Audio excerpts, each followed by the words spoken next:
ਪੰਜਾਬ ਮੇਲ USA TV ਦੇਖ ਰਹੇ ਸਾਰੇ ਦਰਸ਼ਕਾਂ ਦਾ ਸਵਾਗਤ। ਮੈਂ ਹਾਂ ਗੁਰਜਤਿੰਦਰ ਸਿੰਘ ਰੰਧਾਵਾ। ਦੋਸਤੋ, ਜਿਵੇਂ ਕਿ ਤੁਹਾਨੂੰ ਪਤਾ ਕਿ ਅੱਜ ਕੱਲ੍ਹ COVID-19 ਦੀ ਜਿਹੜੀ ਮਹਾਮਾਰੀ ਆ ਉਹ ਵਰਲਡ ਵਾਈਡ ਪੂਰੀ ਛਾਈ ਹੋਈ ਆ। ਇੰਡੀਆ ਵਿੱਚ ਇਸ ਦਾ ਪ੍ਰਕੋਪ ਇਸ ਵੇਲੇ ਪੂਰੇ ਜ਼ੋਰਾਂ 'ਤੇ ਆ, ਜੋਬਨ 'ਤੇ ਆ, ਅਤੇ ਬਹੁਤ ਸਾਰੇ ਲੋਕ ਇਸ ਦੀ ਲਪੇਟ ਵਿੱਚ ਆ ਗਏ ਆ, ਜਿਸ ਕਰਕੇ ਜਿਹੜੀਆਂ ਫਲਾਈਟਸ ਹੈ ਅਮਰੀਕਾ ਨੇ ਉਹ ਬੰਦ ਕਰ ਦਿੱਤੀਆਂ, ਹੋਰ ਕੰਟਰੀਜ਼ ਨੇ ਵੀ ਬੰਦ ਕਰ ਦਿੱਤੀਆਂ। ਅਤੇ ਇਸ 'ਤੇ ਜੋ ਇਫੈਕਟ ਹੋਏ ਆ ਉਹ ਜੋ ਵੀ ਇਸ ਬਾਰੇ ਕੋਈ ਜਾਣਕਾਰੀ ਆ ਉਹ ਸਾਡੇ ਵਿੱਚ ਅੱਜ ਸਾਡੇ ਬਹੁਤ ਹੀ ਇੱਕ ਸੀਨੀਅਰ ਟਰੈਵਲ ਏਜੰਸੀ ਨਾਲ ਕੰਮ ਕਰਦੇ ਜਨਕ ਰਾਜ ਜੀ ਇੱਥੇ ਪਹੁੰਚੇ ਆ। US ਟਰੈਵਲਸ ਐਂਡ ਟੂਰਸ ਦੇ ਉਹ ਓਨਰ ਆ। ਉਹਨਾਂ ਕੋਲ ਬਹੁਤ ਸਾਰੀ ਜਾਣਕਾਰੀ ਹੁੰਦੀ ਆ। ਉਹਨਾਂ ਕੋਲ ਅੱਜ ਬਹੁਤ ਸਾਰੇ ਸਵਾਲ ਜਿਹੜੇ ਆ ਤੁਹਾਡੇ ਦਿਲਾਂ 'ਚ ਆ ਕਿ ਅਸੀਂ ਜੇ ਟੂਰ ਕਰਨਾ ਹੋਵੇ, ਇੰਡੀਆ ਤੋਂ ਇੱਧਰ ਆਉਣਾ ਹੋਵੇ ਜਾਂ ਇੱਧਰੋਂ ਉੱਧਰ ਜਾਣਾ ਹੋਵੇ, ਕਿਸ ਤਰੀਕੇ ਨਾਲ ਆਇਆ ਜਾ ਸਕਦਾ। ਅਤੇ ਸਭ ਤੋਂ ਪਹਿਲਾਂ ਸਵਾਗਤ ਕਰਦੇ ਹਾਂ, ਤੁਹਾਡਾ ਸਵਾਗਤ ਹੈ ਜੀ। ਸਤਿ ਸ਼੍ਰੀ ਅਕਾਲ ਜੀ। ਜਨਕ ਰਾਜ ਜੀ, ਜਿਵੇਂ ਕਿ ਪਤਾ ਸਾਰਿਆਂ ਨੂੰ ਕਿ 4 ਮਈ ਯਾਨੀ ਕਿ ਅੱਜ ਤੋਂ ਜਿਹੜੀਆਂ ਫਲਾਈਟਸ ਹੈ ਉਹ 'ਤੇ ਕਾਫੀ ਇਫੈਕਟ ਪਿਆ। ਤੁਹਾਡਾ ਜਿਹੜਾ ਟਿਕਟਾਂ ਦਾ ਕੰਮ ਆ, ਤੁਸੀਂ ਟਰੈਵਲ ਟਿਕਟਸ ਜਿਹੜੀਆਂ ਉਹ ਸੈੱਲ ਕਰਦੇ ਹੋ, ਏਅਰਵੇਜ਼ ਦੀਆਂ ਵੀ ਕਰਦੇ ਹੋ, ਕਰੂਜ਼ ਦੀਆਂ ਵੀ ਕਰਦੇ ਹੋ, ਹੋਰ ਵੀ ਕਈ ਜਿਹੜੀਆਂ ਹੈਗੀਆਂ ਕਈ ਤਰੀਕੇ ਦੀਆਂ ਟਰੈਵਲਸ ਟਿਕਟਾਂ ਉਹ ਤੁਸੀਂ ਕਰਦੇ ਹੋ, ਉਹ ਸੈੱਲ ਕਰਦੇ ਹੋ। ਹਾਂਜੀ। ਪਰ ਕੁਛ ਚੇਂਜਸ ਆਈਆਂ, ਕੁਛ ਨਵੇਂ ਰੂਲਸ ਆਏ, ਉਹਦੇ ਬਾਰੇ ਕੀ ਕਹਿਣਾ ਚਾਹੁੰਦੇ ਹੋ? ਰੰਧਾਵਾ ਸਾਹਿਬ, ਜਿਹੜੇ ਰੂਲਸ ਚੇਂਜ ਆਏ ਆ, ਪਹਿਲਾਂ ਤਾਂ ਬਹੁਤ ਵੱਡਾ ਪੈਨਿਕ ਹੋ ਗਿਆ ਕਿ CDC ਨੇ ਜਦੋਂ ਰਿਕਮੈਂਡ ਕੀਤਾ ਬਾਈਡਨ ਐਡਮਿਨਿਸਟ੍ਰੇਸ਼ਨ ਨੂੰ ਕਿ ਇੰਡੀਆ ਦੇ ਵਿੱਚ ਕਰੋਨਾ ਜ਼ਿਆਦਾ ਫੈਲ ਰਿਹਾ ਅਤੇ ਕੁਛ ਰਿਸਟ੍ਰਿਕਸ਼ਨਸ ਲੱਗਣੀਆਂ ਚਾਹੀਦੀਆਂ, ਉਹ ਬਾਕੀ ਗੱਲ ਸਾਰੀ ਬਲੈਂਕ ਰਹਿ ਗਈ। ਇਹ ਲਾਈਕ 3 ਘੰਟੇ ਪਹਿਲਾਂ CDC ਨੇ ਰਿਕਮੈਂਡੇਸ਼ਨ ਦਿੱਤੀ ਬਾਈਡਨ ਐਡਮਿਨਿਸਟ੍ਰੇਸ਼ਨ ਨੂੰ। It was a total panic ਕਿ ਕਿਆ ਹੋਣਾ ਕੀ ਹੈ। ਜਦ ਤੱਕ ਬਾਈਡਨ ਐਡਮਿਨਿਸਟ੍ਰੇਸ਼ਨ ਨੇ ਇਹਦੇ ਉੱਤੇ ਐਕਸ਼ਨ ਲਿਆ, ਉਹ ਐਕਸ਼ਨ ਦੇ ਵਿੱਚ ਉਹਨਾਂ ਨੇ ਇਹ ਐਕਸ਼ਨ ਲਿਆ, ਰਿਸਟ੍ਰਿਕਟ ਕਰ ਦਿੱਤਾ ਜਿਹੜੇ ਟੂਰਿਜ਼ਮ ਲਈ ਇੱਥੇ ਆਉਂਦੇ ਸੀ ਜਾਂ ਜਰਨਲਿਸਟ ਆਉਂਦੇ ਸੀ ਜਾਂ ਸਟੂਡੈਂਟ ਆਉਂਦੇ ਸੀਗੇ, ਉਹਨਾਂ ਦੇ ਉੱਤੇ ਰਿਸਟ੍ਰਿਕਸ਼ਨ ਲੱਗੀ ਆ ਕਿ ਉਹ ਨਹੀਂ ਆ ਸਕਦੇ। ਜੀ ਜੀ ਜੀ। ਬਾਕੀ ਜਿਹੜੀਆਂ ਸਾਡੀਆਂ ਕੈਟੇਗਰੀਜ਼ ਹੈਗੀਆਂ ਕਿ ਗ੍ਰੀਨ ਕਾਰਡ ਹੋਲਡਰ ਆ, OCI ਜਿਨ੍ਹਾਂ ਦੇ ਕੋਲ ਹੈਗਾ, ਜਾਂ ਜਿਨ੍ਹਾਂ ਦੇ ਕੋਲ ਐਮਰਜੈਂਸੀ ਵੀਜ਼ਾ ਹੈਗਾ ਇੰਡੀਆ ਜਾਣ ਦਾ, ਉਹਨਾਂ ਦੇ ਉੱਤੇ ਇਸ ਚੀਜ਼ ਦਾ ਕੋਈ ਇਫੈਕਟ ਨਹੀਂ ਆ। ਜੀ ਜੀ। ਪਰ ਉਹ ਰਿਸਟ੍ਰਿਕਸ਼ਨ ਲੱਗਣ ਤੋਂ ਬਾਅਦ ਅੱਜ 4 ਤਰੀਕ ਨੂੰ ਇਹ ਇਫੈਕਟਿਵ ਹੋ ਗਿਆ। ਲੇਕਿਨ ਅੱਜ ਹੀ ਇੱਕ ਹੋਰ ਉਹਨਾਂ ਦੀ ਅਨਾਊਂਸਮੈਂਟ ਆਈ ਆ ਕਿ ਉਹਨਾਂ ਨੇ ਸਟੂਡੈਂਟਸ ਨੂੰ ਅਤੇ ਜਰਨਲਿਸਟ ਨੂੰ ਵੀ ਓਕੇ ਕਰ ਦਿੱਤਾ। ਓਕੇ, ਉਹਨਾਂ ਨੂੰ ਵੀ ਰਿਲੈਕਸ ਕਰ ਦਿੱਤਾ, ਉਹ ਵੀ ਆ ਜਾ ਸਕਦੇ। ਜੀ ਜੀ ਜੀ। ਹੋਰ ਵੀ ਬਹੁਤ ਸਾਰੀ ਕੈਟਾਗਰੀਜ਼ ਹੈ, ਜਿਵੇਂ H1 ਵੀਜ਼ਾ ਜਾਂ ਹੋਰ ਵੀਜ਼ੇ ਹੈਗੇ, ਉਹਨਾਂ 'ਤੇ ਵੀ ਕੋਈ ਰਿਸਟ੍ਰਿਕਸ਼ਨਸ ਹੈਗੀ? ਨਹੀਂ, ਉਹਨਾਂ ਦੇ ਉੱਤੇ ਕੋਈ ਰਿਸਟ੍ਰਿਕਸ਼ਨ ਨਹੀਂ ਆ ਸਕਦੇ। ਨਹੀਂ, H1 ਵਾਲੇ ਆ ਸਕਦੇ ਆ, ਉਹਨਾਂ ਦੇ ਜਿਹੜੇ ਡਿਪੈਂਡੈਂਟ ਆ ਉਹ ਨਹੀਂ ਆ ਸਕਦੇ। ਉਹ ਨਹੀਂ ਆ ਸਕਦੇ। ਹਾਂਜੀ। ਓਕੇ ਓਕੇ, ਇਹ ਤਾਂ ਫਿਰ ਬਹੁਤ ਪ੍ਰੋਬਲਮ ਆ ਗਈ ਹੋਣੀ। ਹਾਂਜੀ ਹਾਂਜੀ। ਤੁਹਾਡੇ ਹਿਸਾਬ ਨਾਲ ਜਿਵੇਂ ਤੁਸੀਂ ਨੇ ਟਿਕਟਾਂ ਵੇਚੀਆਂ ਹੋਈਆਂ, ਕਿੰਨੇ ਕੁ ਲੋਕ ਜਿਹੜੇ ਆ ਇਸ ਵੇਲੇ ਬਾਹਰਲੇ ਮੁਲਕਾਂ 'ਚ ਫਸ ਚੁੱਕੇ ਆ ਜਾਂ ਇੰਡੀਆ 'ਚ ਫਸ ਚੁੱਕੇ ਆ ਜਾਂ ਹੋਰ ਰਹਿ ਗਏ ਜਿਹੜੇ ਆ ਨਹੀਂ ਸਕੇ? ਬਹੁਤ ਜ਼ਿਆਦਾ ਨੇ। ਇਨਫੈਕਟ ਜਦੋਂ ਇਹ ਖਬਰ ਨਿਕਲੀ ਆ ਉਸ ਵੇਲੇ ਤਾਂ ਸਾਰੀਆਂ ਫਲਾਈਟਾਂ ਜ਼ੀਰੋਡ ਆਊਟ ਹੋ ਗਈਆਂ ਸੀ। ਓਕੇ। ਕੋਈ ਫਸਟ ਕਲਾਸ, ਕੋਈ ਬਿਜ਼ਨਸ ਕਲਾਸ ਵੀ ਅਵੇਲੇਬਲ ਨਹੀਂ ਸੀ। ਮੇਰੇ ਨਾਲ ਹੀ ਹੋਇਆ। ਬਹੁਤ ਲੌਂਗ ਟਾਈਮ ਤੋਂ ਮੇਰੇ ਕਲਾਇੰਟ ਨੇ, ਉਹਨਾਂ ਦੀ ਮਿਸਿਸ ਇੰਡੀਆ ਗਏ ਵਾ, ਉਹ ਕਹਿੰਦੇ ਜੋ ਮਰਜ਼ੀ ਕਰ, ਬੇਸ਼ੱਕ ਫਸਟ ਕਲਾਸ ਮਿਲਦੀ ਆ ਤਾਂ ਉਹਨੂੰ ਪਹਿਲਾਂ ਲੈ ਕੇ ਆਓ। Okay okay. ਹੁਣ ਪਹਿਲਾਂ ਲਿਆਉਣ ਲਈ ਕਿਆ ਹੁੰਦਾ ਹੈ ਕਿ ਯਕਦਮ ਜੇ ਫਲਾਈਟ ਖੁੱਲ੍ਹਦੀ ਆ ਫਿਰ ਕਰੋਨਾ ਟੈਸਟ ਬਹੁਤ ਜ਼ਰੂਰੀ ਹੈ, 72 ਆਵਰਸ। ਬਿਲਕੁਲ। ਓਕੇ। ਹੁਣ 72 ਆਵਰਸ ਲੋਕਾਂ ਦੇ ਕੋਲ ਹੁੰਦੇ ਨਹੀਂ ਕਿ ਕਰੋਨਾ ਟੈਸਟ ਕਰਾਉਣੇ। ਸੋ ਇੱਦਾਂ ਦੀਆਂ ਦਿੱਕਤਾਂ ਬਹੁਤ ਜ਼ਿਆਦਾ ਆਈਆਂ। ਅਸੀਂ ਤਾਂ ਇੰਡੀਆ ਦੇ ਵਿੱਚ ਜਲੰਧਰ, ਅੰਮ੍ਰਿਤਸਰ, ਮੇਜਰ ਸਿਟੀਜ਼, ਲੁਧਿਆਣਾ ਦੇ ਵਿੱਚ ਇਸ ਵੇਲੇ ਚੈੱਕ ਕਰ ਰਹੇ ਹਾਂ ਕਿਹੜਾ ਲੈਬ ਛੇਤੀ ਫਾਸਟ ਰਿਜ਼ਲਟ ਦੇ ਦੇਵੇ, ਕਿਉਂਕਿ ਫਲਾਈਟ ਖੁੱਲ੍ਹਦੀ ਆ ਫਿਊ ਆਵਰਸ ਬਿਫੋਰ। Okay okay. ਜਾਂ 24 ਆਵਰਸ ਬਿਫੋਰ, ਨਹੀਂ ਤਾਂ ਜੈਮ ਪੈਕਡ। ਬਿਲਕੁਲ ਬੁਰਾ ਹਾਲ। ਅਤੇ ਇਹਦੇ ਜੈਮ ਪੈਕ ਕਰਕੇ ਸਾਨੂੰ ਇਹ ਵੀ ਸੁਣਨ 'ਚ ਆਇਆ ਕਿ ਜਿਹੜੇ ਫਲਾਈਟਸ ਜਿਹੜੇ ਉੱਥੇ ਏਜੰਟ ਆ, ਜਿਹੜੇ ਹਾਂਜੀ ਏਅਰਲਾਈਨਸ ਵਾਲੇ ਏਜੰਟ ਆ, ਉਹਨਾਂ ਨੇ ਕਾਫੀ ਬਲੈਕ ਮਾਰਕੀਟਿੰਗ ਕੀਤੀ ਆ। ਪ੍ਰਾਈਵੇਟਲੀ ਕੀਤੀ ਹੈ। ਜਿਸ ਵੇਲੇ ਇੰਨਾ ਵੱਡਾ ਪੈਨਿਕ ਹੋ ਗਿਆ, ਹੁਣ ਕਈ ਇੱਦਾਂ ਦੇ ਵੀ ਬੰਦੇ ਆ ਜਿਹੜੇ ਜਿਹਨੇ ਜਾਣਾ ਹੀ ਜਾਣਾ ਆ, ਫੈਮਿਲੀ ਦੇ 6 ਮੈਂਬਰ ਆ, 7 ਮੈਂਬਰ ਆ ਜਾਂ ਗਰੁੱਪ ਆ ਕੋਈ। ਹੁਣ 4 ਤਰੀਕ ਦੇ ਉੱਤੇ ਤਾਂ ਲਿਮਿਟ ਲੱਗ ਗਈ ਕਿ 4 ਤਰੀਕ ਤੋਂ ਬਾਅਦ ਹੋ ਨਹੀਂ ਸਕਦੇ। ਹੁਣ 3 ਤਰੀਕ ਨੂੰ ਇੱਕ ਚਾਰਟਰ ਫਲਾਈਟ ਆਈ ਆ। ਓਕੇ। ਨਿਊ ਜਰਸੀ ਨੂੰ, ਦਿੱਲੀ ਤੋਂ ਨਿਊ ਜਰਸੀ। ਓਕੇ। ਜਿਹਦੇ ਵਿੱਚ ਵੱਡੇ ਵੱਡੇ ਗਰੁੱਪ ਦੇ ਬੰਦੇ ਆਏ ਆ, ਸਮ ਪੋਲੀਟੀਸ਼ੀਅਨ ਵੀ ਆਏ ਆ, ਪਾਰਲੀਮੈਂਟੇਰੀਅਨ, MLAs, ਓਕੇ। ਹੁਣ ਉਹਦੇ ਵਿੱਚ ਜਿਹੜੀਆਂ ਬਾਕੀ ਸੀਟਾਂ ਵਿਕੀਆਂ ਉਹ ਬਹੁਤ ਜ਼ਿਆਦਾ ਮਹਿੰਗੀਆਂ ਵਿਕੀਆਂ, ਓਕੇ, ਹੱਦ ਤੋਂ ਜ਼ਿਆਦਾ। ਓਕੇ, ਆਮ ਟਾਕਿੰਗ ਅਬਾਊਟ $4,000 ਦੀਆਂ ਆਮ ਜਿਹੜੀ ਇਕਨੋਮੀ ਕਲਾਸ ਦੀ, ਜਿਹੜੀ ਇਕਨੋਮੀ ਕਲਾਸ, ਜਿਹੜੀ ਪਹਿਲਾਂ $700 ਦੀ ਹੁੰਦੀ ਸੀ, ਜਿਹੜੀ $700 ਦੀ ਰਾਉਂਡ ਟ੍ਰਿਪ ਹੁੰਦੀ ਸੀ, ਇਹ 4500 ਮੈਂ ਗੱਲ ਕਰ ਵਨ ਵੇ। ਵਾਓ। ਓਕੇ। ਸੋ ਇੱਦਾਂ ਦੀ ਚੀਜ਼ ਤਾਂ ਹੋਈ ਆ, ਬਟ ਕੀ ਕਰੋਗੇ ਜਿਸ ਵੇਲੇ ਜਿੱਦਾਂ ਦੀ ਸਿਚੁਏਸ਼ਨ ਆਉਂਦੀ ਆ, ਹਰੇਕ ਕਹਿੰਦਾ ਕਿ ਮੈਂ ਪਹੁੰਚਾਂ। ਹੁਣ ਇੱਦਾਂ ਦੇ ਕਲਾਇੰਟ ਹੈਗੇ ਆ ਜਿਹੜੇ ਸਰਟਨ ਕੰਟਰੀਜ਼ ਦੀ, ਹੁਣ ਮੈਂ ਨਾਂ ਕਿਆ ਲਵਾਂ ਸਾਰੀਆਂ ਕੰਟਰੀਆਂ ਦਾ, ਕੁਛ ਐਸੇ ਕੰਟਰੀਜ਼ ਨੂੰ ਗਏ ਹੋ ਉਹ ਵਾਪਸ ਹੀ ਨਹੀਂ ਆਏ। ਅੱਛਾ ਜੀ। ਮਾਰਚ ਮਹੀਨੇ 2019 ਤੋਂ ਪਹਿਲਾਂ ਦੇ ਗਏ ਹੋ, 2020 ਤੋਂ ਪਹਿਲਾਂ ਦੇ ਗਏ ਹੋ, ਮਾਰਚ ਮਹੀਨੇ ਤੋਂ ਉਹ ਵਾਪਸ ਹੀ ਨਹੀਂ ਆ ਸਕੇ ਅਜੇ ਤੱਕ ਵੀ। ਓਕੇ। ਫਲਾਈਟਾਂ ਅਵੇਲੇਬਿਲਿਟੀ ਹੈ ਹੀ ਨਹੀਂ ਹੈ। Okay, okay. ਸੋ ਕਿਉਂਕਿ ਸਾਡਾ ਕੰਮ ਹੈਗਾ ਟੂਰਿਜ਼ਮ ਦਾ, ਲੋਕੀ ਆਈਲੈਂਡਸ ਨੂੰ ਜਾਂਦੇ ਆ, ਲੋਕੀ ਡਿਫਰੈਂਟ ਪਲੇਸਿਸ ਨੂੰ ਜਾਂਦੇ, ਲੋਕਾਂ ਦੀ ਆਪਣੀ ਆਪਣੀ ਡਿਮਾਂਡਸ ਆ। ਪਰ ਉਹ ਕੁਛ ਕੰਟਰੀਜ਼ ਇੱਦਾਂ ਦੇ ਆ ਜਿੱਥੇ ਫਲਾਈਟਾਂ ਬਿਲਕੁਲ ਹੀ ਬੰਦ ਹੋ ਗਈਆਂ ਜੀ। ਆਮ ਟਾਕਿੰਗ ਸਾਲ ਤੋਂ ਉੱਤੇ ਹੋ ਗਿਆ। ਉਹਨਾਂ ਦੇ ਡਿਪਲੋਮੈਟ ਜ਼ਰੂਰ ਆਉਂਦੇ ਆ, ਪਰ ਉਹ ਐਜ਼ ਏ ਟਰੈਵਲ ਏਜੰਟ ਸਾਨੂੰ ਨਹੀਂ ਉਹਨਾਂ ਫਲਾਈਟਾਂ ਦਾ ਪਤਾ ਲੱਗਦਾ। ਓਕੇ। ਕਿਉਂਕਿ ਡਿਪਲੋਮੈਟਸ ਨੇ ਆਉਣਾ ਆ, ਉਹਨਾਂ ਨੇ ਪ੍ਰਾਈਵੇਟਲੀ ਏਅਰਲਾਈਨ ਨਾਲ ਗੱਲ ਕਰਨੀ ਆ ਕਿ ਸਾਨੂੰ ਇੰਨੀ ਤਰੀਕ ਨੂੰ ਪਲੇਨ ਚਾਹੀਦਾ ਇਸ ਜਗ੍ਹਾ ਜਾਣੇ ਦਾ। ਸੋ ਉਹਦੇ ਵਿੱਚ ਡਿਪਲੋਮੈਟਸ ਹੀ ਆਉਂਦੇ ਆ ਜਾਂ ਪੋਲੀਟੀਸ਼ੀਅਨ ਹੀ ਆਉਂਦੇ ਆ। ਓਕੇ। ਮੈਂ ਇਕੱਲੇ ਭਾਰਤ ਦੀ ਗੱਲ ਨਹੀਂ ਕਰਦਾ, ਬਾਕੀ ਕੰਟਰੀਆਂ ਦੀ ਵੀ ਗੱਲ ਕਰਦਾ ਜਿੱਥੋਂ ਬਿਲਕੁਲ ਇਸ ਵੇਲੇ ਫਲਾਈਟਾਂ ਆਉਂਦੇ ਜਾਂਦੇ ਬਿਲਕੁਲ ਬੰਦ ਹੋਈ ਹੋਆ। ਜੀ ਜੀ। ਕੋਈ ਚਾਂਸਸ ਹੈਗੇ ਆ ਵੀ ਕਦੋਂ ਦੁਬਾਰਾ ਜਿਹੜੀਆਂ ਫਲਾਈਟਸ ਆ ਚੱਲਣਗੀਆਂ? ਇਹ ਤਾਂ ਉੱਪਰ ਵਾਲੇ ਨੂੰ ਪਤਾ, ਕਿਸੇ ਗੌਰਮੈਂਟ ਨੂੰ ਕੁਝ ਨਹੀਂ ਪਤਾ। ਸਾਰੇ ਗੌਰਮੈਂਟਾਂ ਇੱਕ ਦੂਜੇ ਨੂੰ ਦੇਖ ਕੇ ਚੱਲ ਰਹੀਆਂ। ਤੁਹਾਡੇ ਸਾਹਮਣੇ ਹੀ ਆ ਕਿ ਐਡਾ ਵੱਡਾ ਕੰਟਰੀ, ਇੰਨਾ ਮਸ਼ਹੂਰ ਕੰਟਰੀ, ਇੰਨਾ ਪਾਵਰਫੁਲ ਕੰਟਰੀ, ਨਾ ਅਸੀਂ ਆਸਟ੍ਰੇਲੀਆ ਜਾ ਸਕਦੇ, ਨਾ ਨਿਊਜ਼ੀਲੈਂਡ ਜਾ ਸਕਦੇ। ਯੂਰਪੀਅਨ ਯੂਨੀਅਨ ਨੇ ਸਾਨੂੰ ਬੰਦ ਕੀਤਾ। ਇੰਗਲੈਂਡ ਵਾਲੇ ਕਹਿੰਦੇ ਇੱਥੇ ਨਾ ਆਓ, ਨੈਕਸਟ ਡੋਰ ਨੇਬਰ ਕੈਨੇਡਾ ਕਹਿੰਦਾ ਸਾਡੇ ਕੋਲ ਬਣਾਓ। ਜੀ ਜੀ। ਸੋ ਇਹ ਟਾਈਮ ਦੇਖਣਾ ਸੀ ਆਪਣੀ ਉਮਰ ਦੇ ਵਿੱਚ। ਕੈਨਾਟ ਇਮੈਜਿਨ ਕਿ ਇੱਦਾਂ ਦੀ ਸਿਚੁਏਸ਼ਨ ਹੋ ਗਈ। ਮੇਰੇ ਖਿਆਲ ਤੁਹਾਨੂੰ ਵੀ 40-45 ਸਾਲ ਹੋ ਗਏ ਆ ਇਸ ਬਿਜ਼ਨਸ 'ਚ, ਟਿਕਟਾਂ ਦੇ ਜਿਹੜੇ 에ਅਰਲਾਈਨਸ ਦੀਆਂ ਟਿਕਟ ਦਾ ਕੰਮ ਕਰਦੇ। ਇਸ ਕੰਮ ਦੇ ਵਿੱਚ ਮੇਰਾ ਫਸਟ ਟਾਈਮ ਐਵਰ ਇਸ ਤਰ੍ਹਾਂ ਦਾ ਚਾਂਸ ਆਇਆ। ਹਾਂ 26 ਸਾਲ ਹੋ ਗਏ ਮੈਨੂੰ ਇਹ ਕੰਮ ਕਰਦੇ ਨੂੰ। 26 ਸਾਲ ਹੋ ਗਏ। ਬਟ ਯਾ ਇੱਦਾਂ ਦੀ ਕਦੇ ਸੋਚੀ ਵੀ ਨਹੀਂ ਸੀ ਜੀ, ਨਾ ਕਿਸੇ ਦੇ ਦਿਲ ਦਿਮਾਗ 'ਚ ਵੀ ਨਹੀਂ ਆਣੀ ਸੀ ਇਹ। ਜਿਵੇਂ ਹੁਣ ਇਹ ਤਾਂ ਹੋ ਗਿਆ ਅਮਰੀਕਾ ਦਾ, ਹੋਰ ਕੰਟਰੀਜ਼ ਦਾ ਵੀ ਇਸ ਤਰ੍ਹਾਂ ਹੀ ਹੈ? ਜਿਵੇਂ ਕੈਨੇਡਾ ਤੋਂ ਇੰਡੀਆ ਜਾਣਾ ਕਿਸੇ ਨੇ, ਇੰਡੀਆ ਤੋਂ ਕੈਨੇਡਾ ਆਉਣਾ, ਜਾਂ ਯੂਰਪ ਜਾਣਾ ਕਿਸੇ ਨੇ, ਉਹ ਵੀ ਬੰਦ ਹੈ ਟੋਟਲ? ਯੂਰਪ ਬਿਲਕੁਲ ਬੰਦ ਹੈ। ਕੈਨੇਡਾ ਨੇ, ਹਾਂਜੀ ਕੈਨੇਡਾ ਨੇ ਤਾਂ ਇੰਡੀਆ ਨੂੰ 30 ਡੇਜ਼ ਲਈ ਉਦੋਂ ਹੀ ਬੰਦ ਕੀਤਾ ਜੀ, ਤੇ 10 ਦਿਨ ਦੇ ਲਈ ਯੂਨਾਈਟਿਡ ਅਰਬ ਐਮਿਰੇਟਸ ਨੇ ਕੀਤਾ ਆ। ਆਸਟ੍ਰੇਲੀਆ ਨੇ 15 ਤੱਕ ਕੀਤਾ। ਹਾਂਜੀ, ਤੇ ਇੰਗਲੈਂਡ ਨੇ ਵੀ ਬੰਦ ਕੀਤਾ। ਹੋ ਸਕਦਾ ਐਕਸਟੈਂਡ ਵੀ ਕਰ ਦੇਣ ਅੱਗੇ, ਹਲੇ ਤਾਂ ਡਿਪੈਂਡ ਔਨ ਸਿਚੁਏਸ਼ਨ। ਜੇ ਤਾਂ ਉਹ ਕੰਟਰੋਲ ਕਰ ਗਏ। ਅੱਜ ਦੀ ਨਿਊਜ਼ ਦੇ ਮੁਤਾਬਕ ਮਹਾਰਾਸ਼ਟਰ ਸਟੇਟ ਤੇ ਗੁਜਰਾਤ ਤੇ ਕੰਟਰੋਲ 'ਚ ਆ ਗਏ ਨੇ। Okay.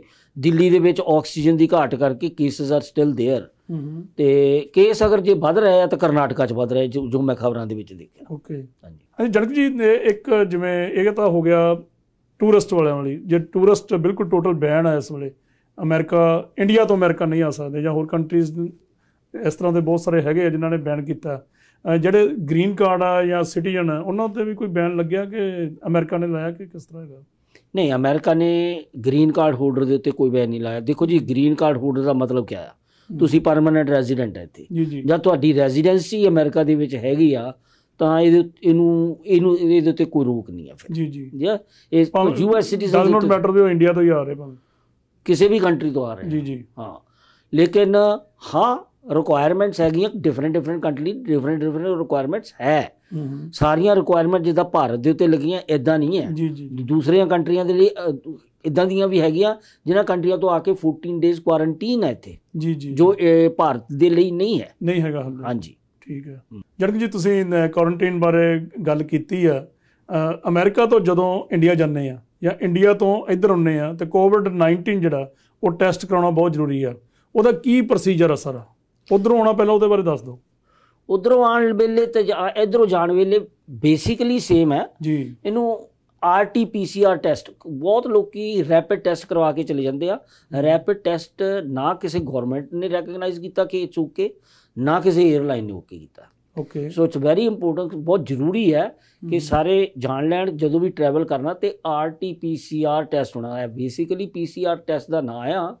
RT means real time. They want to know ਕਿਸੇ ਵੇਲੇ ਕਿੰਨੇ ਟਾਈਮ ਦੇ ਉੱਤੇ ਟੈਸਟ ਹੋਇਆ ਸੀ ਜੀ, ਕਿਉਂਕਿ ਵਿੰਡੋ ਦੀ 72 ਘੰਟੇ ਆ 72 ਆਵਰਸ। ਓਕੇ, ਤਾਂ ਫਲਾਈਟ ਤੋਂ ਪਹਿਲਾਂ ਜੇ ਤੁਹਾਡੇ 72 ਆਵਰ ਤੋਂ ਉੱਪਰ ਹੋ ਗਏ ਤਾਂ 에ਅਰਲਾਈਨ ਰੋਕ ਦੇਗੀ। ਫਲਾਈਟ ਐਂਟਰ ਕਰਨ ਦਾ ਤੁਹਾਡਾ ਮਤਲਬ 72 ਆਵਰ? ਹਾਂਜੀ, ਇਹ ਨਹੀਂ ਹੈਗਾ ਵੀ ਤੁਹਾਡਾ ਟਰੈਵਲ ਪੂਰਾ ਟਾਈਮ ਜਿਹੜਾ ਉਹਦੇ 72 ਆਵਰ ਜਿੱਥੋਂ ਤੱਕ ਤੁਸੀਂ ਪਹੁੰਚਣਾ। ਜੇ ਇੰਡੀਆ ਤੋਂ ਤੁਰਨਾ ਤੇ ਉਹ ਤੁਰਨ ਤੋਂ ਪਹਿਲਾਂ ਡਿਪਾਰਚਰ ਟਾਈਮ ਜਿਹੜਾ ਹੈਗਾ ਉਹ ਤੋਂ 72 ਆਵਰਸ ਪਹਿਲਾਂ ਕਰਵਾ ਲੈਣਾ ਚਾਹੀਦਾ। ਉਸ ਤੋਂ ਬਾਅਦ ਕੋਈ ਉੱਥੇ ਜਦੋਂ ਇੰਡੀਆ ਤੋਂ ਹੁੰਦੇ ਆ ਤੇ ਕੋਈ ਬੁੱਕ ਕੋਈ ਰਜਿਸਟਰਡ ਵੀ ਕਰਾਉਣਾ ਪੈਂਦਾ ਕਿਤੇ ਕਿ ਜਸਟ ਪ੍ਰਿੰਟ ਆਊਟ ਲੱਗੇ ਤੇ ਆ ਜੀਦਾ? ਨਹੀਂ, ਇੰਡੀਆ ਤੋਂ ਆਉਣ ਵੇਲੇ ਰਜਿਸਟਰ ਕਰਾਉਣੇ ਦੀ ਜ਼ਰੂਰਤ ਨਹੀਂ ਹੈ। ਓਕੇ, ਬਾਈ ਦੀ ਵੇ ਜਿਹੜੀਆਂ ਵੀ 에ਅਰਲਾਈਨਾਂ ਇੰਡੀਆ ਤੋਂ ਲਿਆ ਰਹੀਆਂ ਪੈਸੇਂਜਰਸ ਨੂੰ, ਉਹਨਾਂ ਦੇ ਉੱਤੇ ਹੈਫਟੀ ਫਾਈਨ ਆ ਜੇ ਉਹ ਚੈੱਕ ਨਹੀਂ ਕਰਦੇ। Okay, it's airline the responsibility ਆ ਕਿ ਉਹਨਾਂ ਦੇ ਟੈਸਟ ਨੂੰ ਚੈੱਕ ਕਰਨ ਤਾਂ ਉਹਨਾਂ ਨੂੰ ਐਂਟਰ ਕਰਨ ਦੇਣ, ਬੋਰਡ ਕਰਨ ਦੇਣ। ਜੀ ਜੀ। ਤੇ ਲੇਕਿਨ ਇੱਥੋਂ ਜਾਣ ਤੋਂ ਪਹਿਲਾਂ ਬਹੁਤ ਜ਼ਰੂਰੀ ਆ ਕੁਛ ਕਾਰਵਾਈ 72 ਘੰਟੇ ਦਾ ਹੈਗਾ ਹੀ RT-PCR ਟੈਸਟ ਕਰਵਾਉਣਾ ਪਹਿਲਾਂ। ਉਹ ਤੋਂ ਬਾਅਦ ਕੋਸ਼ਿਸ਼ ਇਹ ਹੋਣੀ ਚਾਹੀਦੀ ਆ ਕਿ ਇੱਕ ਦਿਨ ਪਹਿਲਾਂ ਫਲਾਈਟ ਤੋਂ ਤੁਹਾਡਾ ਰਿਜ਼ਲਟ ਤੁਹਾਡੇ ਹੱਥ 'ਚ ਆ ਜਾਏ। ਓਕੇ, ਉਹਦੀ ਵਜ੍ਹਾ ਇਹ ਹੈ ਕਿ ਇੱਕ ਫਾਰਮ ਭਰਨਾ ਬਹੁਤ ਜ਼ਰੂਰੀ ਆ ਜਿਹਨੂੰ ਸੈਲਫ ਡੈਕਲੇਰੇਸ਼ਨ ਫਾਰਮ ਕਹਿੰਦੇ ਆ। ਏਅਰ ਸੁਵਿਧਾ ਜੇ ਤੁਸੀਂ ਗੂਗਲ ਦੇ ਉੱਤੇ ਪਾਓਗੇ, ਏਅਰ ਸੁਵਿਧਾ SUVIDHA, ਕਿੰਨਾ ਦੀ ਵੈਬਸਾਈਟ ਹੈਗੀ ਇਹ? ਏਅਰ ਸੁਵਿਧਾ ਇਹ ਦਿੱਲੀ ਗਵਰਨਮੈਂਟ ਦੀ ਆ। ਦਿੱਲੀ ਗਵਰਨਮੈਂਟ ਦੀ ਪਾਉਣਾ ਸਿਰਫ ਇਹੀ ਆ ਵੀ airsuvidha.com ਜਾਂ ਗੂਗਲ 'ਚ ਪਾ ਦੇਣਾ ਸਰ? ਹਾਂ, ਜਦ ਏਅਰ ਸੁਵਿਧਾ ਪਾਉਂਗੇ ਤਾਂ ਆ ਜਾਣਾ। ਤੁਸੀਂ ਮੇਨ ਫਾਰਮ ਜਿਹੜਾ ਤੁਹਾਨੂੰ ਜ਼ਰੂਰਤ ਆ ਉਹ ਸੈਲਫ ਡੈਕਲੇਰੇਸ਼ਨ ਫਾਰਮ ਆ। ਜੀ ਜੀ। ਉਹ ਜਿਸਲੇ ਤੁਸੀਂ ਸੈਲਫ ਡੈਕਲੇਰੇਸ਼ਨ ਫਾਰਮ ਭਰਦੇ ਆ, ਇਹ ਜਾਣਕਾਰੀ ਦੇਣੀ ਜ਼ਰੂਰੀ ਹੈ। ਬਹੁਤ ਲੋਕਾਂ ਦੀ ਮੈਨੂੰ ਇਹਦੇ ਉੱਤੇ ਕਾਲ ਆ ਚੁੱਕੀ ਹੈ ਕਿ ਸਾਡੇ ਕੋਲ ਸੈਲਫ ਡੈਕਲੇਰੇਸ਼ਨ ਫਾਰਮ ਦੇ ਉੱਤੇ ਜੋ ਅਪਲੋਡ ਕਰਨੇ ਨੂੰ ਕਰਦੇ ਆ ਤੇ ਇਹ ਅਪਲੋਡ ਨਹੀਂ ਹੁੰਦਾ। ਉਹਦੇ ਕਾਰਨ ਬੜੇ ਛੋਟੇ ਛੋਟੇ ਆ ਔਰ ਅਸੀਂ ਧਿਆਨ ਨਾਲ ਸਾਰੀਆਂ ਚੀਜ਼ਾਂ ਪੜ੍ਹਦੇ ਨਹੀਂ, ਇਸੇ ਕਰਕੇ ਫਿਰ ਭੁਲੇਖੇ 'ਚ ਰਹਿ ਜਾਂਦੇ ਆ ਜੀ। ਉਹਦੇ ਵਿੱਚ ਕਿਆ ਹੈ ਜੀ, ਤੁਸੀਂ ਆਪਣੀ ਜਿਹੜੀ ਫਾਈਲ ਤਿਆਰ ਕਰਨੀ ਆ ਪਾਸਪੋਰਟ ਦੀ ਜਾਂ PCR ਟੈਸਟ ਦੀ, ਉਹ ਫਾਈਲ ਤੁਸੀਂ PDF ਜਾਂ JPEG ਦੇ ਵਿੱਚ ਕਰਨੀ ਆ। ਓਕੇ, ਉਹਦਾ ਨਾਂ ਜਿਸ ਵੇਲੇ ਲਿਖਣਾ ਆ ਤਾਂ ਉਹਦੇ ਵਿੱਚ ਕੋਈ ਸਪੇਸਿਸ ਨਹੀਂ ਹੋਣਾ ਚਾਹੀਦਾ। ਓਕੇ, ਫਾਰ ਐਗਜ਼ਾਮਪਲ ਮੇਰਾ ਨਾਂ ਜਨਕ ਆ, ਇਨੀਸ਼ੀਅਲ ਮੇਰੇ JR ਹੈ। ਜੇ ਮੇਰਾ ਪਾਸਪੋਰਟ ਆ, I would put JRPP for passport और JRPCR for my test। Okay, no spaces. ਜਿੱਥੇ ਸਪੇਸ ਆ ਜਾਂਦਾ ਉਹ ਅਪਲੋਡ ਨਹੀਂ ਹੁੰਦਾ। ਜੀ ਜੀ ਜੀ। ਤੇ ਦੂਜੀ ਗੱਲ ਇਹ ਹੈ ਕਿ ਜਿਹੜੇ RT-PCR ਦਾ ਜਿਹੜਾ ਟੈਸਟ ਹੈ, ਡਿਪੈਂਡਿੰਗ ਔਨ ਦ ਲੈਬ, ਕਿਹੜੇ ਲੈਬ ਤੋਂ ਤੁਸੀਂ ਕਰਵਾਇਆ ਹੈ, ਕੁਛ ਲੈਬ ਤਾਂ 7-7 8-8 ਪੇਜ ਦੀ ਰਿਪੋਰਟ ਦੇ ਦਿੰਦੇ ਆ। ਓਹ ਅੱਛਾ। ਓਕੇ, ਉਹਨਾਂ ਨੂੰ ਸਿਰਫ 2 ਪੇਜ ਤੋਂ ਜ਼ਿਆਦਾ ਨਹੀਂ ਚਾਹੀਦੇ। ਓਕੇ, ਜਿੱਥੇ ਤੁਹਾਡਾ ਨਾਂ ਆ, ਡੇਟ ਆਫ ਬਰਥ ਆ ਔਰ RT-PCR ਦੀ ਰਿਪੋਰਟ ਆ ਕਿ COVID-19 ਨੈਗੇਟਿਵ ਆ, ਉਹ 2 ਪੇਜ ਚਾਹੀਦੇ ਆ। ਜੇ 2 ਪੇਜ ਤੋਂ ਜ਼ਿਆਦਾ ਆ ਤਾਂ ਵੀ ਅਪਲੋਡ ਨਹੀਂ ਹੁੰਦਾ। ਜੀ ਹਾਂਜੀ, ਮੇਨ ਜਿਹੜੇ 2 ਪੇਜ ਆ ਉਹ ਅਪਲੋਡ ਕਰਨੇ ਆ, ਅਦਰਵਾਈਜ਼ ਨਹੀਂ ਕਰਨੇ। ਹਾਂਜੀ, ਅਦਰਵਾਈਜ਼ ਕਰਨ ਦੀ ਲੋੜ ਨਹੀਂ ਹੈਗੀ। ਨਹੀਂ, ਬਾਈ ਚਾਂਸ ਜੇ ਕੋਈ ਅਪਲੋਡ ਨਹੀਂ ਕਰਦਾ, ਉਹਨਾਂ ਕੋਲ ਨਹੀਂ ਹੁੰਦਾ, ਟਾਈਮ ਥੋੜਾ ਰਹਿ ਗਿਆ, ਹਾਂਜੀ, ਤੇ ਉਹ ਕੋਈ ਪ੍ਰੋਬਲਮ ਹੁੰਦੀ ਉਹਨਾਂ ਨੂੰ? ਹਾਂ, 에ਅਰਪੋਰਟ ਤੇ ਜ਼ਿਆਦਾ ਤਕਲੀਫ ਹੁੰਦੀ ਆ। ਇੱਥੋਂ ਇੰਡੀਆ ਦੇ ਵਿੱਚ ਰੋਕ ਕੇ ਰੱਖਦੇ ਆ, ਜਾਂ ਤੇ ਸਾਰੇ ਪੈਸੇਂਜਰ ਨਿਕਲ ਨਹੀਂ ਜਾਂਦੇ, ਫੇਰ ਤੁਹਾਡੇ ਨਾਲ ਗੱਲਬਾਤ ਕਰਦੇ ਆ, ਬਿਠਾ ਦਿੰਦੇ ਇੱਕ ਸਾਈਡ। Okay okay. ਇਹਦਾ ਸਾਰਾ ਜਿਹੜਾ ਪ੍ਰੋਸੈਸ ਆ ਕਿੰਨੇ ਚਿਰ ਦਾ ਹੈਗਾ? ਫਰਜ਼ ਕੀਤਾ ਇੱਥੋਂ ਕਿਸੇ ਨੇ ਅਪਲੋਡ ਕਰਨਾ, ਅਪਲੋਡ ਕਰ ਦਿੱਤਾ, ਸਕਸੈਸਫੁਲੀ ਹੋ ਗਿਆ, ਤੇ ਉਹਨੂੰ ਕਿੰਨਾ ਟਾਈਮ ਲੱਗਦਾ ਉਹਦਾ ਰਿਜ਼ਲਟ ਆਉਣ ਨੂੰ, ਉਹਦਾ ਕੋਈ ਪ੍ਰਿੰਟ ਆਊਟ ਕੱਢਣਾ ਜਿਹੜਾ ਇਹਨਾਂ ਨੇ?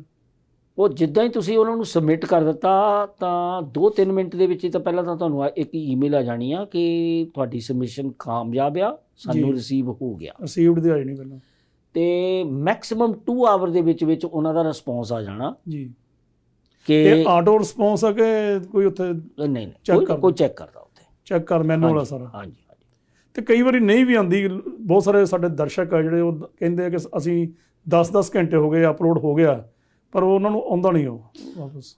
ਉਹ ਵੀ ਦੱਸਦਾ ਮੈਂ, ਜਿੱਦਾਂ ਮੈਂ ਪਹਿਲਾਂ ਹੀ ਕਿਹਾ ਕਿ ਬਹੁਤ ਜ਼ਰੂਰੀ ਆ ਕਿ ਇੱਕ ਦਿਨ ਪਹਿਲਾਂ ਰਿਪੋਰਟ ਆਈ ਹੋਣੀ ਚਾਹੀਦੀ ਆ ਜੀ। ਓਕੇ, ਕਈਆਂ ਲੋਕਾਂ ਦੇ ਕੋਲ ਰਿਪੋਰਟ ਆਉਂਦੀ ਆ, ਮੰਨ ਲਓ ਕੱਲ੍ਹ ਨੂੰ 5 ਤਰੀਕ ਨੂੰ ਰਿਪੋਰਟ ਆਈ, ਉਹਨਾਂ ਨੇ ਯੂਨਾਈਟਿਡ 에ਅਰਲਾਈਨ 'ਤੇ ਜਾਣਾ, ਫਲਾਈਟ ਸ਼ਾਮ ਦੀ ਆ, 24 ਘੰਟੇ ਨਹੀਂ ਰਹਿ ਗਏ ਉਹਨਾਂ ਦੇ ਕੋਲ। ਜੀ ਜੀ।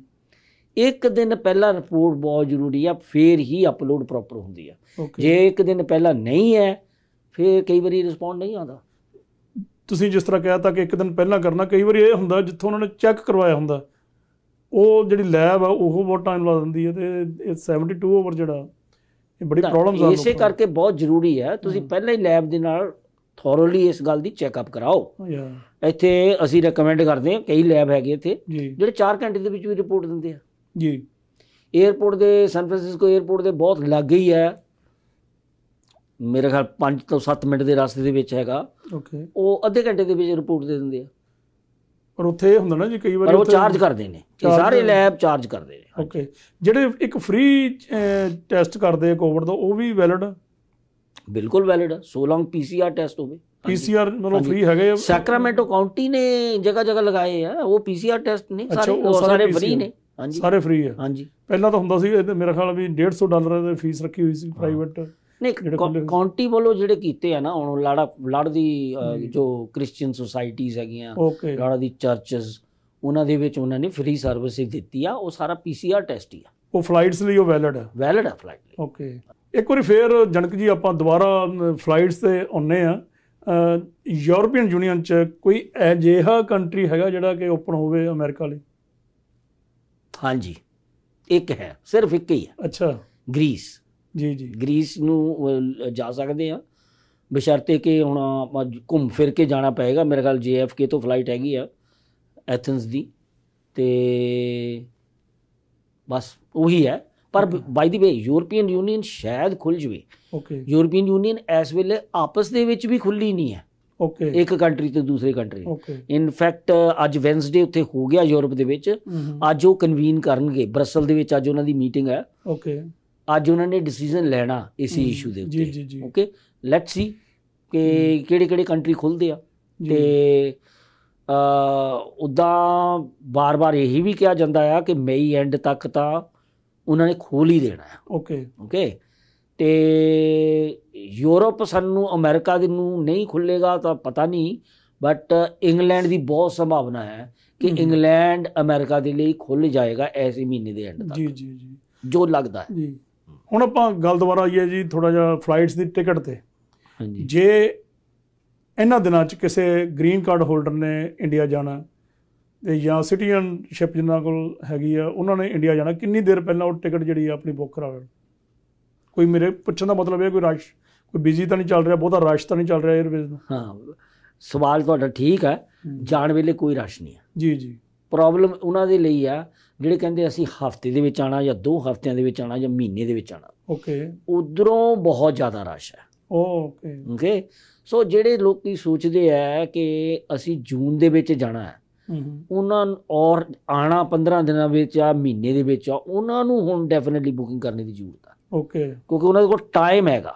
ਜੀ ਜੀ ਜੀ, ਠੀਕ ਹੈ ਨਾ? ਠੀਕ ਹੈ। ਜੇ ਹੁਣ ਕਹਿੰਦਾ ਮੈਂ, ਕੋਈ ਬੰਦਾ ਕਹਿੰਦਾ ਮੈਂ ਅਗਲੇ ਹਫ਼ਤੇ ਜਾਣਾ ਜੀ ਔਰ 15 ਦਿਨਾਂ 'ਚ ਵਾਪਸ ਆਉਣਾ, ਉਹ ਬਹੁਤ ਮੁਸ਼ਕਿਲ ਹੈ। ਜੀ ਜੀ ਜੀ ਜੀ, ਮੁਸ਼ਕਿਲ ਇਨ ਦੀ ਸੈਂਸ ਸੀਟਾਂ ਤਾਂ ਹਮੇਸ਼ਾ ਮਿਲਦੀਆਂ ਰਹਿੰਦੀਆਂ, ਪਰ ਜਿਹੜੀ ਸੀਟ ਤੁਹਾਨੂੰ 800-900 ਮਿਲਣੀ ਹੈ ਉਹੀ ਤੁਹਾਨੂੰ 1800-1900 ਮਹਿੰਗੀ ਹੋ ਜਾਏਗੀ। ਹਾਂਜੀ, ਹੁਣ ਜਿਹੜੇ ਬੰਦੇ ਉੱਥੇ ਫਸੇ ਹੋਏ ਆ, ਅਸਲ ਇੰਡੀਆ 'ਚ ਫਸ ਗਏ ਆ, ਉਹ ਭਾਵੇਂ ਗ੍ਰੀਨ ਕਾਰਡ ਹੀ ਆ, ਸਿਟੀਜ਼ਨ ਆ, ਉਹਨਾਂ ਦੇ ਆਉਣ ਦਾ ਜੇ ਉਹਨਾਂ ਨੇ ਅਰਲੀ ਟਿਕਟ ਕਰਾਉਣੀ ਹੋਵੇ, ਇਸ ਤਰ੍ਹਾਂ ਦਾ ਕੋਈ ਪ੍ਰੋਸੀਜਰ ਹੈਗਾ? ਹਾਂਜੀ ਹਾਂਜੀ, ਹੈਗਾ ਹੈਗਾ ਹੈਗਾ। ਸੀਟਾਂ ਇੱਦਾਂ ਆ, ਸੀਟਾਂ ਖੁੱਲ੍ਹਦੀਆਂ ਰਹਿੰਦੀਆਂ, ਜਾਂਦੀਆਂ ਲੱਗਦੀਆਂ।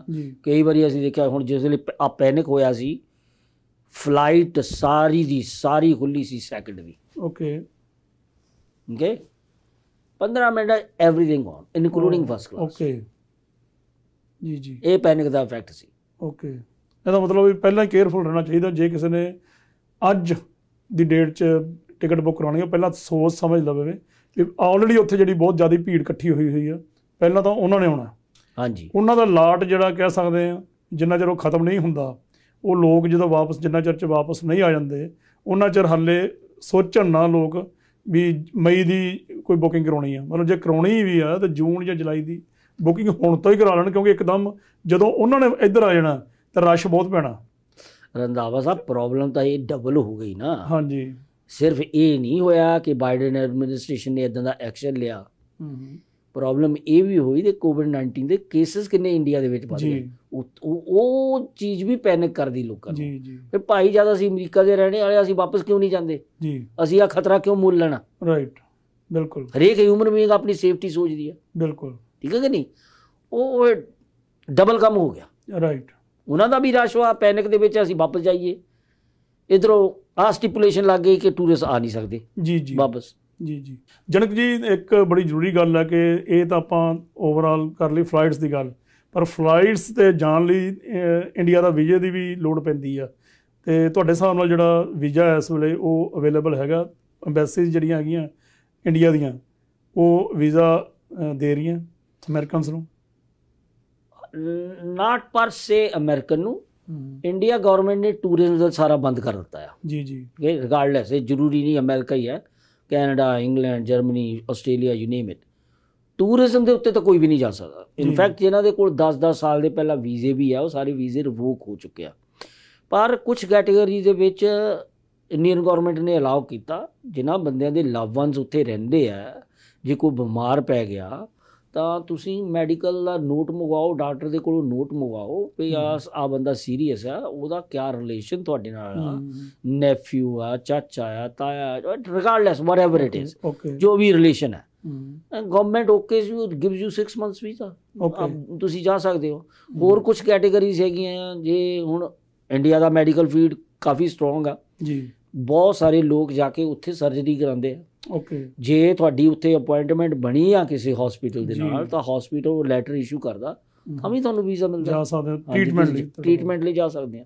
ਹਾਂਜੀ, ਜਿਵੇਂ ਪਹਿਲਾਂ 10 ਸਾਲਾਂ ਦੇ ਵੀ ਵੀਜ਼ੇ ਦਿੱਤੇ ਹੋਏ ਆ, ਕਈਆਂ ਨੂੰ 5-5 ਸਾਲਾਂ ਦੇ ਦਿੱਤੇ ਆ, ਤੇ ਉਹ ਨਹੀਂ ਕੰਮ ਕਰਨਗੇ ਹੁਣ ਜਾਣ ਨੂੰ? ਉਹ ਵੀਜ਼ੇ ਕੈਂਸਲ ਨਹੀਂ ਹੋਏ, ਉਹ ਓਪਨ ਹੋ ਜਾਣਗੇ, ਇਸ ਵੇਲੇ ਰਿਵੋਕਡ ਨੇ। ਜਿਹੜੇ ਕੋਵਿਡ-19 ਦੀ ਸਿਚੁਏਸ਼ਨ ਸੋਲਵ ਹੋ ਗਈ, ਉਹ ਵੀਜ਼ੇ ਦੁਬਾਰਾ ਵੀਜ਼ੇ ਕੈਂਸਲ ਨਹੀਂ ਹੈਗੇ, ਉਹ ਦੁਬਾਰਾ ਫੇਰ ਮਤਲਬ ਚੱਲ ਪੈਣਗੇ ਜਦੋਂ ਇਹ ਸਾਰੀ ਸਿਚੁਏਸ਼ਨ ਨਾਰਮਲ ਹੋ ਜਾਏਗੀ। ਹਾਂਜੀ ਹਾਂਜੀ, ਬਹੁਤ ਅੱਛਾ ਜੀ, ਬਿਲਕੁਲ। ਜਨਕ ਜੀ, ਅਸੀਂ ਵੀਜ਼ੇ ਤੇ ਵੀ ਗੱਲ ਕਰ ਲਈ, ਅਸੀਂ ਫਲਾਈਟਸ ਤੇ ਵੀ ਗੱਲ ਕਰ ਲਈ ਹੈ, ਪਰ ਤੁਸੀਂ ਜਿਵੇਂ ਕਿ ਕਰੂਜ਼ ਦੀ ਵੀ ਜਿਹੜੀ ਬੁਕਿੰਗ ਕਰਦੇ ਹੋ, ਹੋਰ ਟੂਰਿਜ਼ਮ ਦੀ ਵੀ ਬੁਕਿੰਗ ਕਰਦੇ ਹੋ, ਹੋਟਲਸ ਦੀ ਬੁਕਿੰਗ ਕਰਦੇ ਹੋ, ਕੀ ਇਹ ਕੋਵਿਡ ਨਾਲ ਉਹਨਾਂ ਚੀਜ਼ਾਂ ਦਾ ਵੀ ਇਫੈਕਟ ਹੋਇਆ? ਬਿਲਕੁਲ ਰੰਧਾਵਾ ਸਾਹਿਬ, ਮੈਂ ਡੈਫੀਨੇਟਲੀ ਲੋਕਾਂ ਨੂੰ ਦੱਸਣਾ ਚਾਹੁੰਦਾ ਵੀ ਖੈਰ ਲੋਕਾਂ ਨੂੰ ਪਤਾ ਵੀ ਆ ਵੀ ਇੱਦਾਂ ਦਾ ਨੁਕਸਾਨ ਨਾ ਤਾਂ ਕਦੇ ਸੁਣਿਆ ਸੀ, ਨਾ ਕਦੇ ਦੇਖਿਆ ਸੀ। ਕੁਛ ਐਕਸਪਰਟ ਕਹਿੰਦੇ ਆ ਕਿ 100 ਸਾਲ ਬਾਅਦ ਇੱਦਾਂ ਦੀਆਂ ਚੀਜ਼ਾਂ ਹੁੰਦੀਆਂ। ਜੀ ਜੀ ਜੀ, ਓਕੇ, ਇੱਦਾਂ ਦਾ ਡਿਜ਼ਾਸਟਰ ਹੁੰਦਾ। ਕਿਹੜਾ ਏਰੀਆ ਰਹਿ ਗਿਆ ਜਿਹਦੇ ਵਿੱਚ ਧੱਕਾ ਨਹੀਂ ਹੋਇਆ? ਓਕੇ, ਫਿਲਮ ਇੰਡਸਟਰੀ ਦੇ ਵਿੱਚ ਧੱਕਾ ਹੋਇਆ ਜੀ, ਟੂਰਿਜ਼ਮ ਦੇ ਵਿੱਚ ਤਾਂ ਬਹੁਤ ਹੀ ਹੋਇਆ, ਹੋਟਲ ਇੰਡਸਟਰੀ ਨੂੰ ਬਹੁਤ ਹੀ ਹੋਇਆ, ਏਅਰਲਾਈਨਾਂ ਨੂੰ ਗੌਰਮੈਂਟ ਨੇ ਬਚਾ ਲਿਆ, ਨਹੀਂ ਤਾਂ ਬੈਂਕਰਪਸੀ ਫਾਈਲ ਹੋਣੀ ਸੀ। ਜਿਹੜੀਆਂ ਗੌਰਮੈਂਟਾਂ ਨੇ ਨਹੀਂ ਬਚਾਇਆ, ਜੇ ਇੰਟਰਨੈਸ਼ਨਲੀ ਦੇਖੇ ਦੇ ਗੋਨ ਬੈਂਕਰਪਟ। ਮਤਲਬ ਹਾਲ ਤਾਂ ਬਹੁਤ ਜ਼ਿਆਦਾ ਬੁਰਾ ਹੋਇਆ। ਮੈਂ ਆਪਣਾ ਹੀ ਦੱਸ ਦਿੰਦਾ ਆ ਕਿ 3 ਮਹੀਨੇ ਤਾਂ ਅਸੀਂ ਬੰਦ ਰਹੇ, ਇੱਕਦਮ ਸ਼ਟ ਜੀ, ਜ਼ੀਰੋ ਸੇਲ ਜੀ। ਫਿਰ ਉਹ ਤੋਂ ਬਾਅਦ ਅਸੀਂ 20% 6 ਮਹੀਨੇ ਲਗਾਤਾਰ 20% ਸੇਲ ਸੀ ਸਾਡੀ। ਜੀ ਜੀ, ਅਸੀਂ ਤਾਂ ਐਜ਼ ਏ ਟਰੈਵਲ ਏਜੰਟ ਜੋ ਰੈਵਨਿਊ ਸਾਨੂੰ ਧੱਕਾ ਲੱਗਾ ਉਹ ਲੱਗਾ, ਪਰ ਦੇਖੋ ਕਰੂਜ਼ ਇੰਡਸਟਰੀ ਬਹੁਤ ਵੱਡੀ ਇੰਡਸਟਰੀ ਆ ਜੀ, ਸਾਰੇ ਵਰਲਡ ਵਾਈਡ ਕਰੂਜ਼ ਇਸ ਵੇਲੇ ਵੀ ਖੜੇ ਆ ਜੀ ਜੀ। ਉਹ ਸਾਰੇ ਡਿਪੈਂਡ ਕਰਦੇ ਆ ਕਿ ਜਦ ਤੱਕ CDC ਕੁਝ ਕਹਿੰਦੀ ਨਹੀਂ ਹੈ ਉਹ ਤੱਕ ਕੁਝ ਨਹੀਂ ਹੋਣਾ। ਬਾਈਡਨ ਐਡਮਿਨਿਸਟ੍ਰੇਸ਼ਨ ਵੀ CDC ਦੇ ਉੱਤੇ ਡਿਪੈਂਡ ਕਰਦੀ ਇਸ ਚੀਜ਼ ਦੇ ਲਈ ਕਿ ਕਿਆ ਉਹ ਅਲਾਉ ਕਰਦੇ ਆ ਜਾਂ ਨਹੀਂ ਜੀ ਜੀ। ਓਕੇ, I mean Norwegian ਆ, ਕਾਰਨੀਵਲ ਆ, ਰਾਇਲ ਕੈਰੀਬੀਅਨ ਆ, ਸਟਾਰ ਕਰੂਜ਼ਸ ਆ, ਯੂ ਨੇਮ ਇਟ, ਇੱਕ ਤੋਂ ਇੱਕ ਵਧੀਆ ਕਰੂਜ਼ ਲਾਈਨਾਂ ਡਾਕ ਤੇ ਖੜੀਆਂ ਜੀ, ਕੈਨਾਟ ਮੂਵ। ਰੈਜ਼ਰਵੇਸ਼ਨ ਲਈਆਂ ਸੀਗੀਆਂ ਪਿਛਲੇ 30 ਅਕਤੂਬਰ ਦੇ ਵਿੱਚ ਕਿ ਉਹਨਾਂ ਨੇ ਸ਼ੁਰੂ ਕਰ ਦੇਣਾ, ਫੋਰਫਿਟਡ, ਠੀਕ ਹੈ ਨਹੀਂ, ਉਹਨਾਂ ਨੂੰ ਅਪਗ੍ਰੇਡ ਦੇਣਗੇ, ਸਭ ਕੁਝ ਕਰਨਗੇ, ਪਰ ਕਦੋਂ ਔਰ ਕਿੰਨੀ ਅਨਐਮਪਲੋਇਮੈਂਟ ਆ ਜੀ ਉਹਨਾਂ ਦੀ ਵਜ੍ਹਾ ਦੇ ਨਾਲ ਜੀ, ਰਾਈਟ। ਸੋ ਜੇ ਦੇਖਿਆ ਜਾਵੇ ਟਰੈਵਲ ਐਂਡ ਟੂਰਿਜ਼ਮ ਦੇ ਵਿੱਚ ਨਾ ਤਾਂ ਧੱਕਾ ਇਸ ਵੇਲੇ ਸਾਰਿਆਂ ਨਾਲ ਜ਼ਿਆਦਾ ਹੋ ਰਿਹਾ ਕਰੂਜ਼ ਇੰਡਸਟਰੀ ਨੂੰ, ਜਿਹਦਾ ਅਜੇ ਵੀ ਕੁਝ ਪਤਾ ਨਹੀਂ ਵੀ ਕਦੋਂ ਚੱਲਣੀ ਹੈ। ਬਿਲਕੁਲ, ਚਲੋ ਅਸੀਂ ਦੁਆ ਕਰਦੇ ਹਾਂ ਜੀ ਇਹ ਜਿਹੜਾ ਟੂਰਿਜ਼ਮ ਡਿਪਾਰਟਮੈਂਟ ਆ, ਟੂਰਿਜ਼ਮ ਬਿਜ਼ਨਸ ਆ, ਇਹ ਜਲਦ ਤੋਂ ਜਲਦ ਜਿਹੜਾ ਦੁਬਾਰਾ ਸ਼ੁਰੂ ਹੋਵੇ, ਅਤੇ ਪ੍ਰਮਾਤਮਾ ਕਰੇ ਜਿਹੜਾ ਕੋਵਿਡ-19 ਦਾ ਇਹ ਮਹਾ ਪ੍ਰਕੋਪ ਚੱਲ ਰਿਹਾ ਇਹ ਖਤਮ ਹੋਵੇ, ਤਾਂ ਕਿ ਜਿਹੜੀ ਆਮ ਜਿਹੜੇ ਲੋਕ ਆ ਉਹ ਆਮ ਜ਼ਿੰਦਗੀ ਜਿਹੜੀ ਆ ਉਹ ਬਸਰ ਕਰ ਸਕਣ। ਅਤੇ ਤੁਸੀਂ ਬਹੁਤ ਸਾਰੀ ਜਾਣਕਾਰੀ ਦਿੱਤੀ ਟਰੈਵਲਸ ਬਾਰੇ, ਫਲਾਈਟਸ ਬਾਰੇ, ਵੀਜ਼ਾ ਬਾਰੇ, ਕਰੂਜ਼ ਬਾਰੇ, ਅਤੇ ਸਾਨੂੰ ਉਮੀਦ ਹੈ ਕਿ ਸਾਡੇ ਦਰਸ਼ਕ ਇਸ ਤੋਂ ਭਰਪੂਰ ਫਾਇਦਾ ਉਠਾਉਣਗੇ। ਤੁਹਾਡਾ ਬਹੁਤ ਬਹੁਤ ਧੰਨਵਾਦ ਜੀ। ਧੰਨਵਾਦ ਜੀ।